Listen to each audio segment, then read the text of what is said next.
So apparently Vancouver currently has the worst air quality in the world right now. Like, how crazy is the smoke right now? I'll find a clip of what the view usually looks like on a sunny day, but it's crazy because I cannot see any of the mountains. And I know a big majority of my audience is based in California, so hopefully you guys are staying safe. But this is absolutely nuts. But it's 2020, so I'm not even surprised, but this is fucking crazy. All right, so I've been living in studio apartments for the past 4 years now, and I've created a lot of content on, small space living, micro living, whatever you want to call it, some of the reasons why you should, some of the benefits, but also some of the reasons why micro living may not be for you. However, for all these videos, I was living solo, doing my thing, just living my life. But recently, as some of you have noticed, I have a new roommate. So today I'm just going to be sharing my experience and some tips for those looking to live in a studio or more than one single occupant, and share some of the adjustments that we had to make the space work. How has it been for you living in a studio? Pretty good. Well, no separation between like bedroom and living room, so like you can't really sleep in. Yeah. True. How about the very, very small kitchen we got as a chef?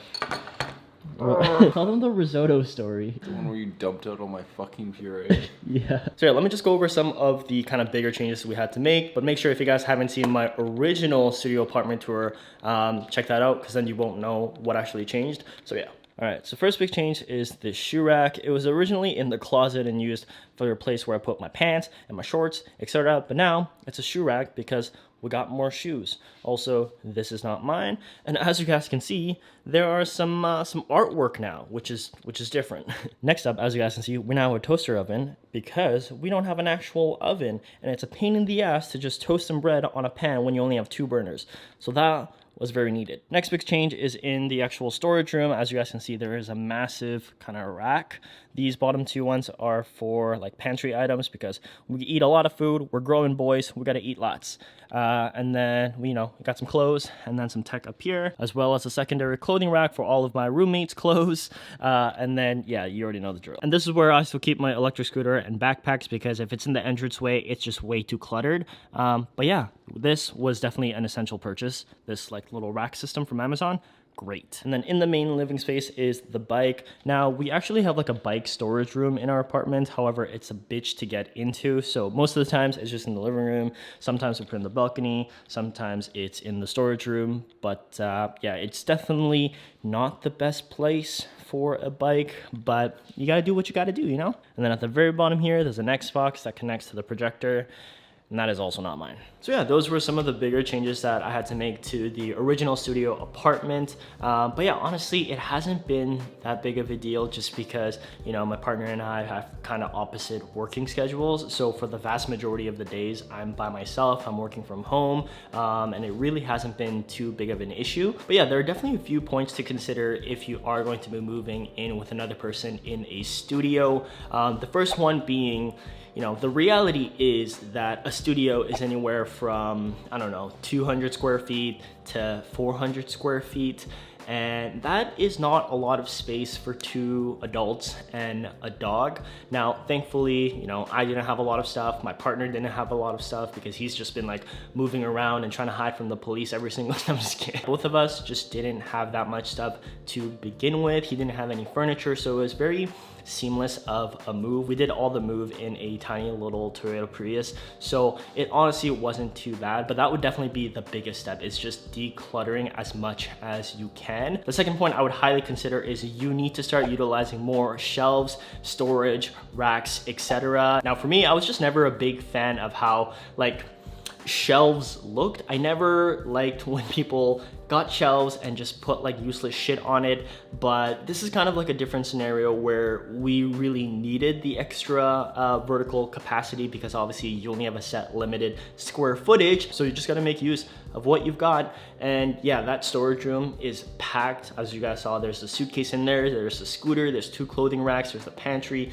It's a full storage room. But yeah, we are definitely grateful that our studio has that kind of capacity to even start with. But yeah, just put shelves everywhere because you're gonna need it. Number 3 would be try to utilize separate spaces as much as you can, especially if you guys are both working from home. Thankfully, in our apartment, there's like a separate kind of co-working room or community space that, you know, if we were, you know, doing stuff from home, we can kind of get away from each other. You know, of course, not that we want to get away from each other, but, you know, you should, and it's healthy. But obviously, not all studios have that kind of amenity space. So even if you're like facing away from each other and just made your desk arrangement so that you guys were facing different directions and you just sat and worked and it was just quiet. I know that's what my buddy did with his girlfriend when they were in quarantine and both working from home, and that worked really well for them. So you need to really try and create the illusion that you are in separate spaces, even though there are 0 bedrooms.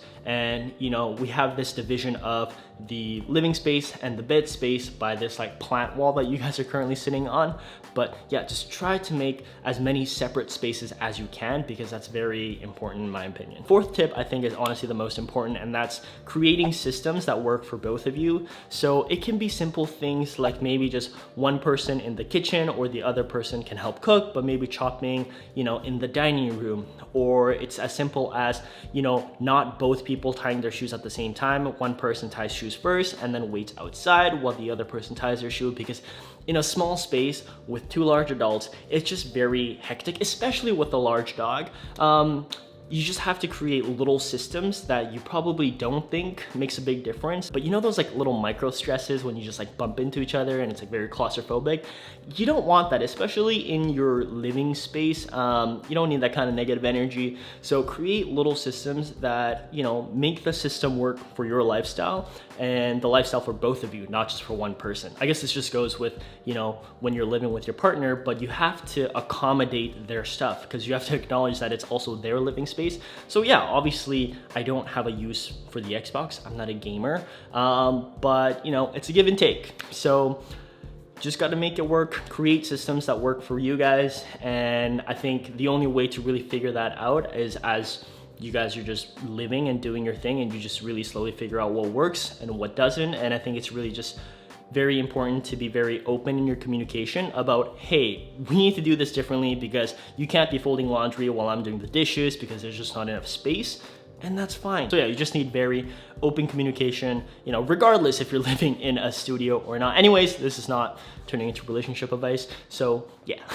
Jasper, how do you like having a second person for tummy rubs? You want some tummy rubs? Yeah. Hi, buddy. So I still get people asking me like, how can you live with a large dog in a studio apartment? That's animal cruelty. Like guys, I've said it before. Jasper goes on 3 long walks every single day, and that is the first priority of my to-do calendars. So don't worry about it. Dogs do not get their exercise when they're, you know, in the house. Even if they're in a massive house or a small house, they usually just lie down in their one area and they chill. So as long as your dog is getting enough exercise throughout the day, they don't really care about living in a studio apartment, because I promise you, go look at any other dog, they're just chilling. So it's doable. Having 2 adults is fine. The size of your space doesn't matter. So why are we moving? So the only reason we're moving is that a 1-bedroom in our current apartment complex actually opened up with a lot more square footage. Like I'm talking an extra 200 square feet for not a lot of extra monies. So it's just a really good deal that we couldn't give up. Plus we do eventually want to get into like hosting dinners and having more friends over. And when you have, you know, 2 adults, 1 dog, 0 bedrooms, that can be a bit challenging. I'm not saying it's not possible. I've definitely had people over before, but it's just easier to do that in a larger space. My partner is also a chef and really likes to cook, and for him it'd just be really nice to have that open space for him to experiment with different foods and different techniques. So yeah, all around it's just a better move for us, and also financially it just makes a lot more sense. But yeah, I'm actually super stoked to share with you guys the new space. So yeah, as long as you guys just plan out your layout, it is more than doable. But yeah, I think that's pretty much it for this video. This might be my last small space living video. Wow. An end to an era. If you guys have any questions about like small space living, studio apartments, leave them in the comment section. Other than that, if you guys enjoyed this video, give it a thumbs. I already said that. Anyways, bye guys. Remember to be less shitty. Thanks.